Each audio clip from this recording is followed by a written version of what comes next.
우리들이 인생을 살아가면서 다 내가 왜 태어났지? 무엇 때문에 사는 거야? 이런 생각들 해보셨을 거예요. 그리고 마음속에 찾아오는 그 깊은 공허함, 허무함 이런 것들 다 경험해 보셨을 거예요. 그런데 그것을 해결할 수 있는 방법도 없었고 내가 왜 태어났고 무엇 때문에 살아야 하는지 어떻게 사는 길이 올바른 길인지 모르셨죠?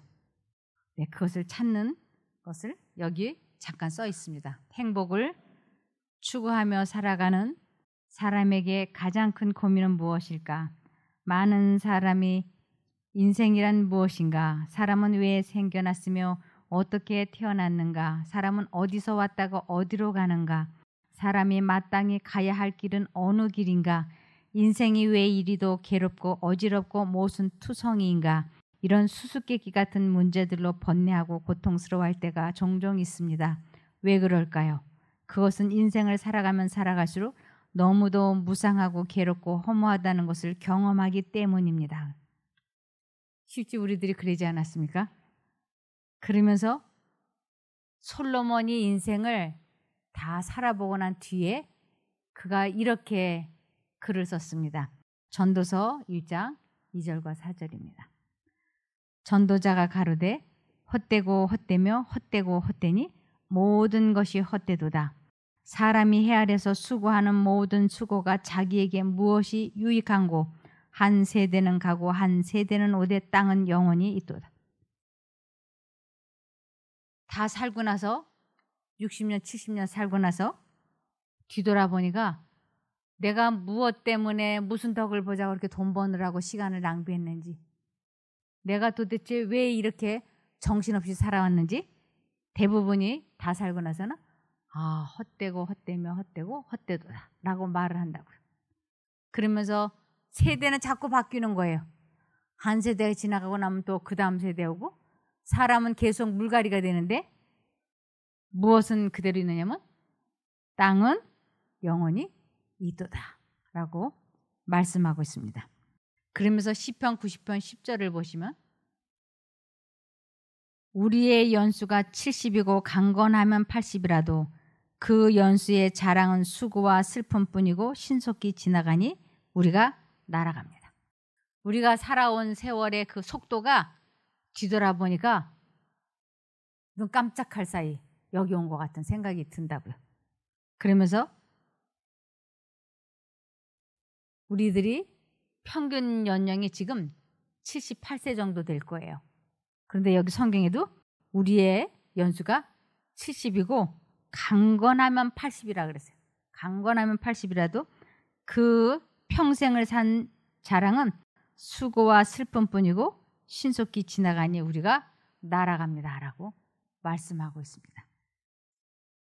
그러면서 그 7, 80년을 살면서 얼마나 이 앞길이 막막하고 답을 찾지 못해서 헤매었는지 우리 모두가 알지 않습니까?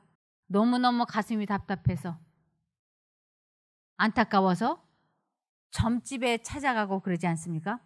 점도 보고 또 여기저기 상담도 받아보고 그러나 속 시원하게 답을 알려주는 사람들을 만나보지 못했을 것입니다. 그런데 우리들의 길에 아주 확실한 안내자가 있는데 그것은 시편 119편 105절에 나와 있습니다. 주의 말씀은 내 발의 등이요 내 길의 빛이니이다. 이 하나님의 말씀은 내 발의 등불 역할을 해준다고요. 우리가 길을 갈 때 아무리 깜깜해도 후라시 하나만 앞에다 비추면 그때부터는 가는데 문제가 없어요. 그 후라시로 앞을 비추면서 걸어가면 넘어질 일도 없고 물에 빠질 일도 없어요. 그래서 여기에 주의 말씀은 내 발의 등이요 내 길의 빛이니이다라고 분명하게 말씀하고 있습니다. 그래서 이 성경은 어떠한 책인가? 성경은 본래 따로따로 기록되어 있던 66권의 책을 한데 모아 성경 전설을 이룬 것입니다. 성경 전서는 크게 구별해서 처음 39권을 구약이라 하고 나중 27권을 신약이라고 합니다. 구약은 예수 탄생 이전의 이스라엘 민족의 역사를 통해서 나타내신 하나님의 뜻의 기록이요, 신약은 탄생 이후에 예수를 통해서 나타내신 하나님의 뜻의 기록입니다. 요약하자면 성경은 이 세상 처음부터 마치는 날까지의 인류를 위한 하나님의 계획, 곧 그분의 지극히 공의로운 정의와 무한히 넓고 깊은 사랑을 나타내 보여준 글입니다. 약 1600년의 긴 기간에 걸쳐서 구약은 약 30명의 기자가, 신약은 약 10명의 기자가 기록하였습니다. 이 작은 책 하나의 저자가, 요 책의 저자가 약 40명이에요. 그리고 이 성경이 기록되어진 그 기간은 약 1600년이라고 하는 세월이 걸렸다는 것입니다. 그래서 이 성경 말씀은 인생의 기가 막힌 안내서예요. 아, 내가 시집 가고 싶은데, 내가 장가 가고 싶은데, 그럴 땐 뭘 보라고요? 안내서인 성경을 읽어보라고. 아, 나 주식이 하고 싶은데, 증권 투자를 하고 싶은데, 그럴 땐 어디에다가 답을 얻느냐면 성경을 보면 그 답이 나와 있는 것이에요. 아, 내가 술과 고기가 좋은데 술과 고기를 먹으면 어떻게 될까? 거기에 대한 해답도 나와 있을까요? 물론 나와 있어요. 술과 고기를 먹으면 어떻다는 거. 아, 내가 사람 사귀기를 좋아하는데 친구를 많이 사귀면 어떻게 될까? 그것도 찾아보면 답이 나와 있는 것이에요. 아, 내가 부동산을 사고 팔고 해보고 싶은데 어떻게 할까? 그런 것까지 책을 피기만 하면 이 속에서 답이 다 나와 있는 것이에요. 아, 내가 친구하고 동업을 할까 말까? 보증을 서줄까 말까? 다 써 있는 것이에요. 다. 내가 자손에게 유산을 남겨줄까 말까? 상속해줄까 말까? 그런 것까지 아주 자세하게 나와 있어요. 그래서 이 성경이 있는 이유는 디모데후서 3장 15절에서 17절까지 또 내가 어려서부터 성경을 알았으니 성경은 능히 그리스도 예수님에 대한 믿음으로 말미암아 너에게 구원에 이르는 지혜가 있게 한다. 모든 성경은 하나님의 영감으로 된 것으로 교훈과 책망과 바르게 함과 의로 교육하기에 유익하니 이는 하나님의 사람으로 온전하게 하며 모든 선한 일을 위하여 준비되게 하려는 것입니다. 온전하게 모든 선한 일을 위하여 준비되게 하려고 기록해 놓은 책이 이 성경책인 것입니다. 그래서 이 성경책을 아주 열심히 읽어보시면 얼마나 사람을 지혜롭게 온전하게 해주는지 몰라요. 여기 하나님께서 약속하셨어요. 이 성경은 모든 성경은 하나님의 영감으로 된 것으로 교훈과 책망과, 이 책망이라고 하는 것은 깨달음을 얘기해 주는 것이에요. 인생을 이렇게 살면 안 되는구나 하고 깨닫게 해주는 것이라고. 바르게 함과 의로 교육하기에 유익하니 이는 하나님의 사람으로 온전하게 하며 모든 선한 일을 위하여 준비되게 하려는 것이다. 이 성경 말씀을 꼼꼼히 읽고 그 말씀을 하나님께서 나에게 직접 해주시는 말씀이라고 받아들이고 순종을 하면 인생이 환하게 밝아질 거라고 말씀해 주신 것입니다. 그래서 특별히 복 중에 복은 그 선조들로부터 하나님을 믿는 집안에서 태어나는 것이라고 되어 있습니다. 디모데후서 1장 5절에 보면 이는 내 속에 거짓이 없는 믿음을 생각함이라. 이 믿음은 먼저 내 외조모 로이스와 내 어머니 유닉의 속에 있더니 내 속에도 있는 줄을 확신하노라.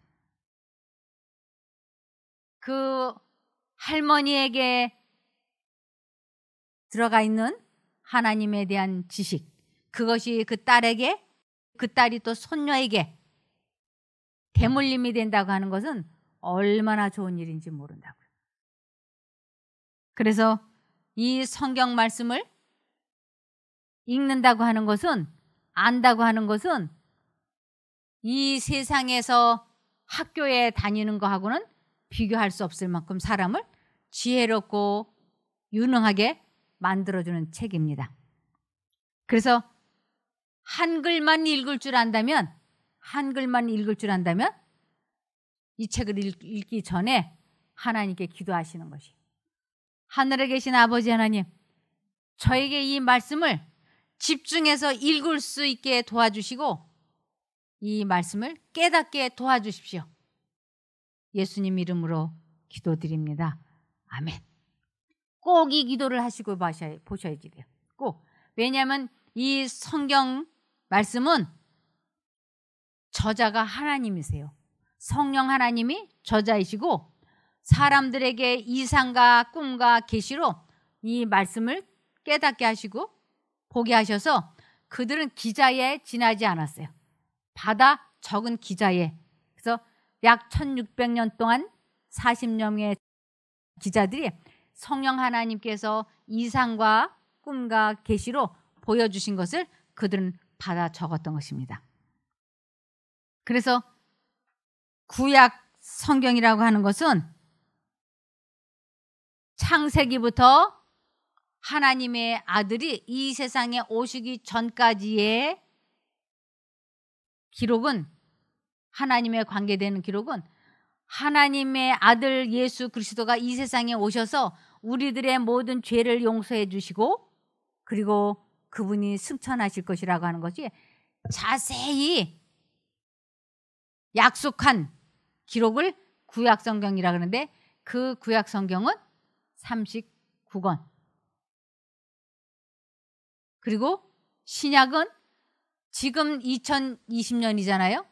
사람들이 하나님을 안 믿으면서 왜 2020년이 존재하는지를 모르는 거예요. 근데 2020년은 2020년 전에 하나님의 아들 예수 그리스도가 이 세상에 오셔서 그때부터 서기가 생긴 것이에요. 그때부터 예수님이 이 세상에 오셔서 지금까지가 2020년이 지났다라고 하는 것입니다. 그래서 그것은 예수님이 이 세상에 오시기 전에 하나님에 대한 기록은 구약이라 그러고, 하나님의 아들이 오셔서 이 세상에서 사시다가 천국으로 올라가신 그 기록은 신약이라 그럽니다. 그래서 이 성경을 성경 전서라고 그래요. 성경 전서. 그래서 이 성경을 피면 구약 목록이라는 게 있습니다. 목차라 그러기도 하고 차례라고도 하고 그러죠. 창세기라고 하는 것은 하나님께서 이 세상을 처음 천지 창조하신 기록이 있다고 해서 그 제목이 창세기입니다. 그래서 이 세상의 기원, 사람들이 어떻게 이 세상에 창조되어 태어나서 살게 되었는지, 사람들의 일생이 어떻게 예언되어 있는지를 보시기를 원하면 이 창세기를 꼭 보시기 바랍니다. 특별히 창세기에는 남자의 일생과 여자의 일생이 아주 잘 예언이 되어 있어요. 남자들의 일생, 여자들의 일생. 그래서 여자는 인생을 어떻게 살아야 되고 남자도 인생을 어떻게 살아야 되는지를 창세기에 아주 잘 나와 있는 것입니다. 그 다음에 출애굽기. 저는 처음에 이 성경을 읽을 때 출애굽기가 무슨 뜻인지, 레위기가 무슨 뜻인지, 민수기가 무슨 뜻인지 이런 거 전혀 몰랐어요. 그냥 성경을 그냥 읽었어요. 그런데 이 뜻을 알고 보니까 다르더라고요. 그래서 창세기는 지금 말씀드린 것 같이 이 세상이 천지 창조되는 그러한 과정이 기록되어 있는 것이 창세기. 그 다음에 출애굽기라고 하는 것은 이게 나올 출자예요. 애굽에서 나온 기록이다라는 뜻이에요. 애굽. 지금으로 말하면 이집트예요. 그래서 애굽에서 이스라엘 사람들이 나온 기록이다 해서 출애굽기인 것입니다. 그 다음에 레위기, 이것은 사람들이 하나님께 제사 지내는 제사 제도, 그것이 기록되어 있는 책이에요. 하나님 아버지께 어떻게 사람들이 제사를 지내는지 그 예식이 기록되어 있는 것입니다. 그 다음에 민수기라고 하는 것은 그 광야 생활을 하면서 애굽에서 나와가지고 광야에서 40년 동안 살게 된 백성들의 이야기가, 이게 백성민자예요. 그 다음에 숫자를 세웠다고 해가지고 민수기예요. 수학할 때 이 숫자예요. 그래서 민수기는 그 백성들이 광야에서 살기 시작을 할 때 처음 기록이 됐다는 의미입니다. 그 다음에 신명기는 입법서예요. 입법서. 그 나라가 있으면은 법이 세워져야 되지 않습니까? 법이 있어야 되죠. 그 법이 모세가 하나님께 받아서 기록한 책입니다. 이 5권은 창세기, 출애굽기, 레위기, 민수기, 신명기, 이것을 모세의 오경이라 그래요. 이 성경은 가장 오래된 것으로 이스라엘 민족들은 지금도 이 모세 오경을 최고로 쳐주는 것이에요. 그 다음에 여호수아, 사사기, 룻기, 사무엘 상하, 열왕기 상하, 이런 것들은 다 역사서예요. 이스라엘 민족들의 역사서. 그래서 열왕기 상하, 그전에는 이 열왕기 상하, 역대 상하가 무슨 뜻인지도 모르고 제가 책을 봤어요, 성경을. 근데 이 열왕기라고 하는 건 여러 왕들의 기록이라는 뜻이에요. 그래서 먼저 기록이 되고 나중 기록이 됐다 해서 열왕기 상하라 그러고, 그 다음에 역대 상하는 그 왕들의 역사를 잘 기록을 했다고 하는, 그러니까 열왕기 상하와 역대 상하는 비슷한 것이 많이 겹쳐져 있습니다. 이것도 역시 먼저 기록이 된 것은 역대상, 나중에 기록이 된 것은 역대하. 그리고 에스라, 느헤미야, 에스더, 이건 이 사람들에 의해서 기록된, 에스라라고 하는 사람도 이스라엘 민족들을 지도했던 사람, 느헤미야도 그런 사람, 에스더도 왕비로서 이스라엘 민족을 하나님께로부터 도움을 받아서 구해낸 일을 했던 사람. 그래서 이것은 역사서라 그럽니다. 그 다음에 욥기, 시편, 잠언, 전도서, 아가서, 이런 것들은 문학서라 그래요. 이 성경을 이렇게 읽어보면은 그 글들이 기가 막혀요. 어떻게 이렇게 쓸 수 있을까? 결국 이 성경을 쓰게 하신 하나님이 전지전능하신 지혜의 왕이시기 때문에 그것을 받아서 기록한 사람들의 글이 읽어보면 다 그냥 시적이고 얼마나 좋은지 모릅니다. 그러면서 이사야, 예레미야, 에레미야가, 에스겔, 다니엘, 호세야, 이런 것들은 다 선지자들이 하나님께 받아서 쓴 기록이에요. 이 구약 성경을 읽어보시면, 특별히 뭘 읽어보시면 좋으냐 하면 잠언 같은 거, 전도서 같은 거, 이런 거는 보시면 아주 사람이 실생활에 도움이 되는 게 참 많아요. 저는 이 잠언을 읽어보고 아주 실생활에 도움을 많이 받았습니다. 제가 보증을 서야 될 수밖에 없는 어려운 입장에 처한 적이 있었어요. 가까운 가족에게. 근데 보증을 쓰면 안 된다, 보증 서지 마라 하는 성경 말씀이 이 잠언에 나와 있어요. 구약 잠언에 여러 군데 나와 있어요. 그리고 동업을 하면 안 된다. 그래서 제가 그 사람에게 솔직하게 이야기를 했어요. 나는 보증을 서주고 싶지만 하나님의 말씀에 보증 쓰지 말고 동업하지 말라고 했기 때문에 미안하지만 나는 할 수 없다고. 그랬더니 그 상대방이 아주 저희 가까운 친척인데 하나님께서 그 많은 일이라고 하니까 그 사람이 두 말도 못 하더라고요. 그래서 보증을 쓰지 않았는데 나중에 보니까 그게 얼마나 잘된 일인지. 그래서 우리들이 인생을 살아가면서 건강하고 행복하고 잘 살고 싶으면 꼭 이 말씀을 보아야 됩니다. 또 신약을 보시면 신약에는 마태복음, 마가복음, 누가복음, 요한복음이라고 해서 이 4명의 저자들이 있습니다. 이 마태, 마가, 누가, 요한 이 4복음서는 공관복음이라고도 말을 해요.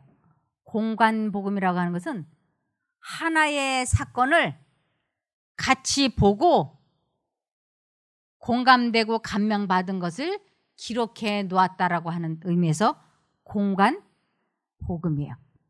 그래서 구약 성경하고는 달리 이 신약 성경은 이 4가지를 보면 중복되는 것이 여러 개 있어요.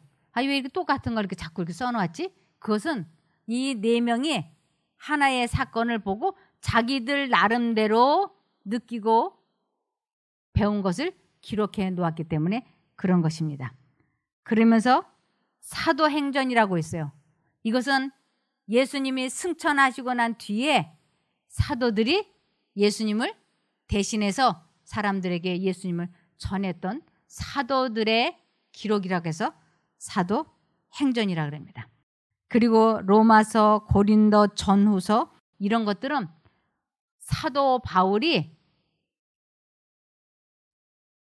로마에 있는 신자들에게 자기가 전도를 해놓고 거기에 신자들에게 편지를 써서 보내서 글서자예요. 그래서 로마서는 로마에 있는 신자들에게 보낸 편지.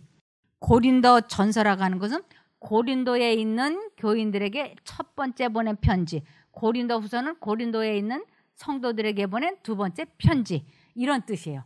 그래서 고린도 전후서, 갈라디아라고 하는 곳으로 교인들에게 보낸 갈라디아서, 에베소서, 빌립보서, 골로새서, 데살로니가 전후서, 디모데 전후서, 디도서, 빌레몬서, 히브리서 여기까지가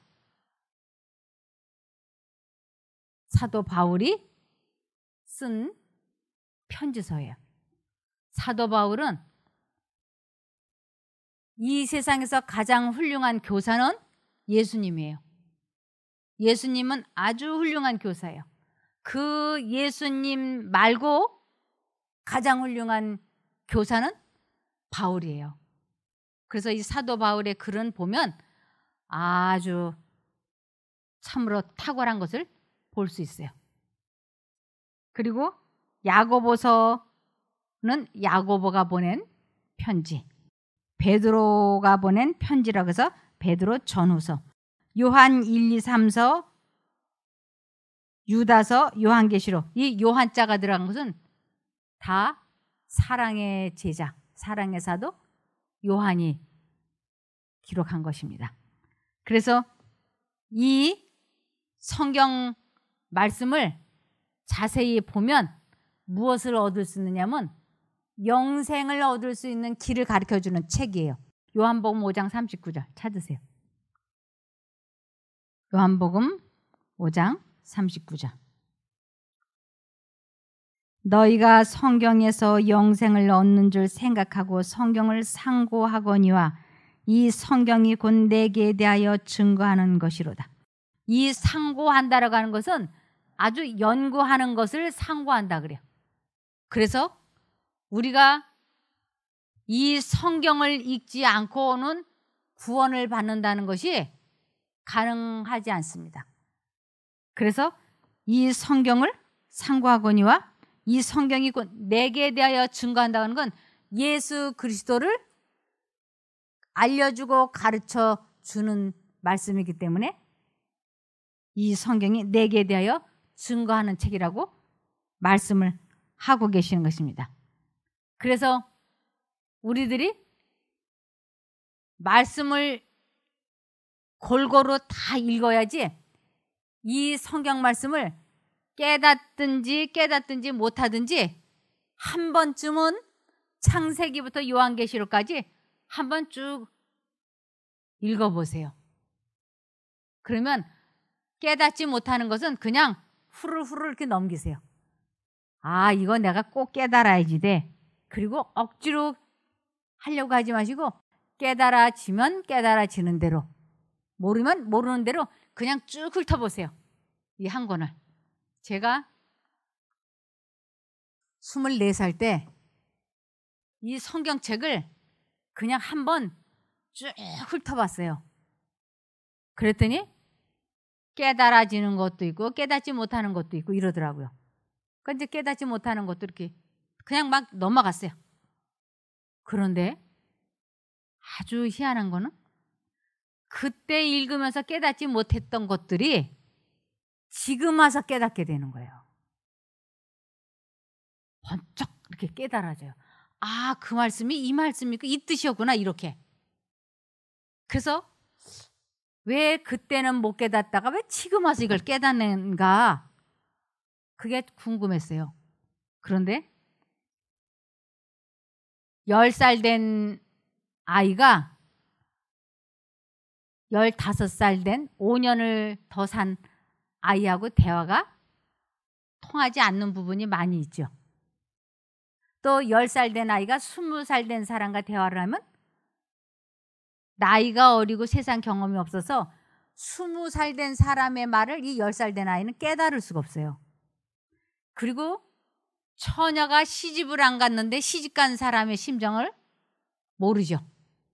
또 시집은 갔어도 애를 낳아서 키워보지 않는 사람은 애를 낳아서 키워본 사람의 심정을 이해할 수가 없죠. 그와 마찬가지로 우리들의 나이가 들어가고 인생을 살아가면서 이 말씀이 그 연령대가 되면 깨달아지는 게 있어요. 그 연령대가 되지 않으면 도무지 깨달을 수가 없는 거예요. 마치 처녀 보고 애 낳는 거 경험 얘기하면 이 처녀가 이 애 낳을 때 그 고통이 어느 정도인지 아무리 상상을 해도 할 수가 없잖아요. 근데 처녀가 애를 결혼해서 애를 낳아보면 애를 10명을 낳은 사람의 이야기든지 20명을 낳은 사람의 이야기든지 서로가 경험은 한 번 이상은 했으니까 통할 수 있잖아요. 그와 비슷해요. 이 성경 말씀이 제가 24살 때 깨닫지 못해서 그냥 넘어갔던 것이 지금에 와서 번쩍하고 깨달아지는 것이에요. 그래서 아, 그때는 내가 나이가 너무 적고 미련해서 깨닫게 해줄 만하지 못하셨으니까 못 깨닫게 하셨구나. 그러나 지금은 깨달을 나이가 되니까 하나님께서 번쩍 생각나게 해주시는 것을 제가 경험했습니다. 그러므로 먼저 이 성경 말씀을 누가 깨닫게 도와주셔야 되느냐 하면 성령 하나님께서. 이 성경 말씀의 저자는 성령 하나님이세요. 그러니까 성령 하나님께서 내 마음에 이 말씀을 온전히 바르게 깨닫도록 도와주셔야만이 내가 이것을 깨달을 수가 있어요. 지금 이 세상에 교회가 얼마나 많은지 몰라요. 종파가. 왜 이 종파가 많을까요? 그리고 수없이 많은 사람들이 하나님을 믿는다고 하는데 행복한 가정, 좋은 건강, 품성이 예수님을 닮아가는 이런 것들이 그렇게 많은 사람들이 신앙생활을 하고 있지만 안 되고 있는 거예요. 왜 안 되고 있을까요? 이유가 뭘까요? 그 이유는 이 세상에 종파가 이렇게 많은 이유는 이 성경을 하나님께서 깨닫게 해주시는 것이 아니고 이 성경을 이렇게 읽을 때 자꾸 사단이 깨닫게 해줘요. 사단이. 그래서 성경을 이상하게 깨우치는 것이에요. 그래서 이쪽으로나 저쪽으로 치우치게. 그래서 무슨 천지가 어쩌고 저쩌고 뭐가 어쩌고 저쩌고 말도 안 되는 사람이 나타나서 내가 예수다 그러면 사람들이 거기 쫓아가고 그러잖아요.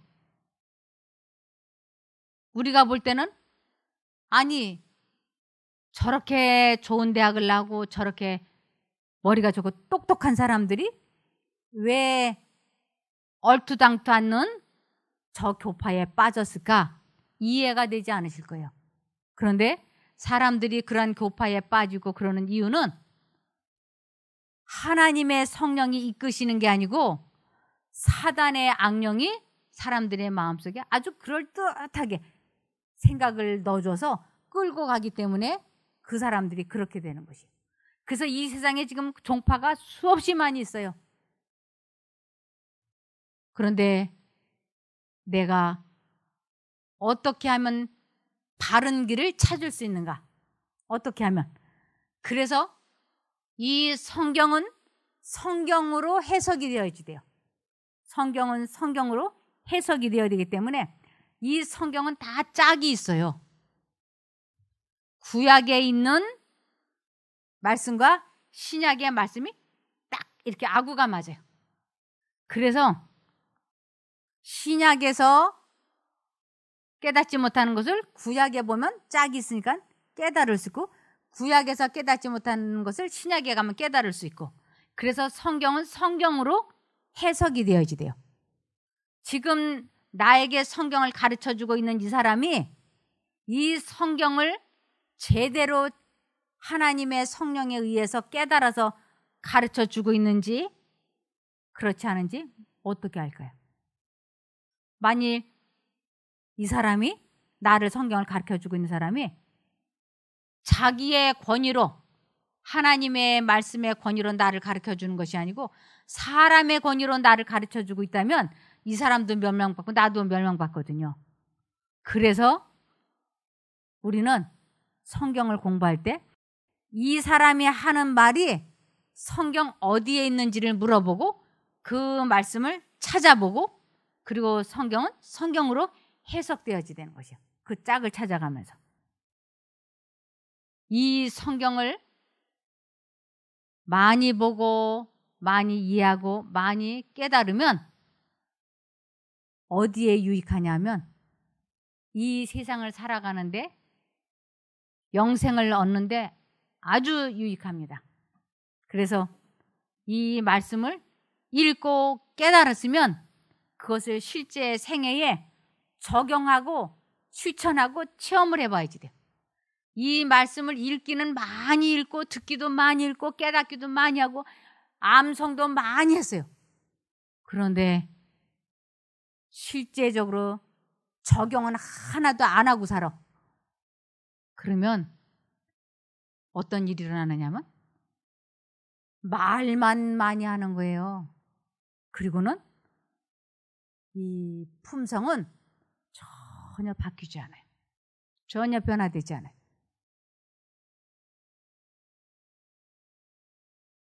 목사라든지 장로라든지 신부라든지 수녀라든지 이러한 직책 전혀 중요하지 않아요. 그러한 직책으로 천국 가는 게 아니기 때문에. 그래서 내 스스로 내가 이 말씀을 읽어야지 돼요. 하나님 깨닫게 해주십시오. 제가 깨닫기만 하면 꼭 뭐 하겠다고? 실천하겠다고. 어떤 분이 이자놀이를 해서 먹고 사는 사람이 있었어요.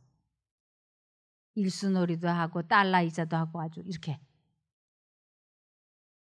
이분이 어쩌다가 누가 전도를 해가지고 교회를 나가게 됐어요. 그러니까 이분이 교회를 나가가지고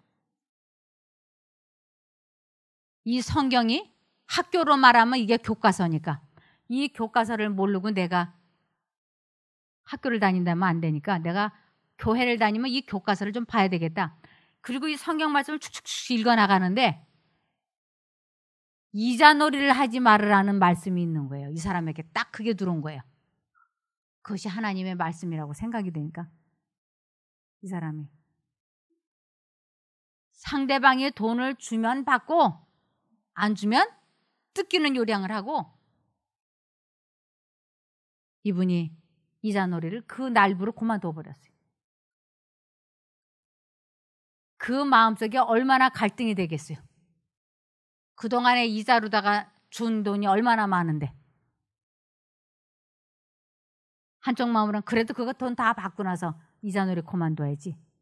아니야, 지금 그만둬야 돼.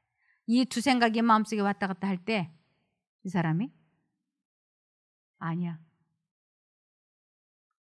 지금 결단을 내리자. 그리고는 즉시 그날 그 시간부로 이자놀이를 그만두기 위해서 그 장부를 더 이상 들여다보지 않았어요. 돈이 돌아오면 돌아오고 안 돌아오면. 그러면서 자기가 이마에 땀이 흘러야 먹고 산다고. 땀 흘리지 않고 버는 돈은 내 돈이 아니다라고. 그러면서 이분이 성실하게 일을 하기 시작했어요. 내 돈 가지고 이자놀이 했다가 그만둔 사람이 이마에 땀이 흘러서 일을 하니까 얼마나 정직하겠어요. 하나님께서 이 사람을 아주 크게 축복을 해주셔서 이분이 이것을 간증을 해서 제가 들었어요. 우리가 이 말씀대로 순종을 하고 살면 하나님께서 책임을 져주세요. 그래서 이 말씀은 명령서인데 율법책이라고 합니다. 이 말씀은 율법책이고 하나님의 명령인데 그것은 이자놀이 하지 마라 하고 명령한 거예요. 그것을 따르면 하나님께서 책임을 지시는 거예요. 하지 말라고 해서 안 하면 책임을 져주세요. 뭐든지 그렇습니다. 우리들이 하나님께서 우리들에게 보낸 이 사랑의 편지 읽고 삶에 적용을 하면 건강도 회복이 되고 관계도 회복이 되고 경제도 회복이 될 수 있습니다. 꼭 읽어보시기를 권하며 제가 40년 전에 이 책 5권을 보고 하나님을 믿기로 뜻을 정했어요. 지금도 제가 이 책을 애지중지해요. 이 말씀의 향기 너무 좋은 책이에요. 이거 1번부터 5권까지 있습니다. 이거를 1번부터 5권까지 다 읽고 나면 머릿속에 고속도로가 뚫리는 것 같이 아주 어두운 창고에 빛이 환하게 들어온 것 같이 될 거예요. 이거 1번부터 5권까지 다 읽어보시고 그리고 난 후에 이 말씀을 읽어보시면 우리들의 미래가 아름답게 하나님께서 인도해 주시는 것을 경험하실 겁니다. 그렇게 되기를 바라며 말씀을 마치겠습니다. 기도할까요? 하늘에 계신 저희들의 아버지 하나님, 저희들에게 이 귀한 말씀을 주셔서 참으로 감사드립니다. 이 성경을 저희들이 읽을 때 집중할 수 있게 도와주시고 온전히 바르게 깨달을 수 있게 도와주시옵소서. 이러한 귀한 하나님의 말씀을 소홀히 여기지 아니하고 귀하게 여겨서 꼭 읽어보는 저희가 되게 도와주시기를 예수님 이름으로 기도드리옵나이다. 아멘.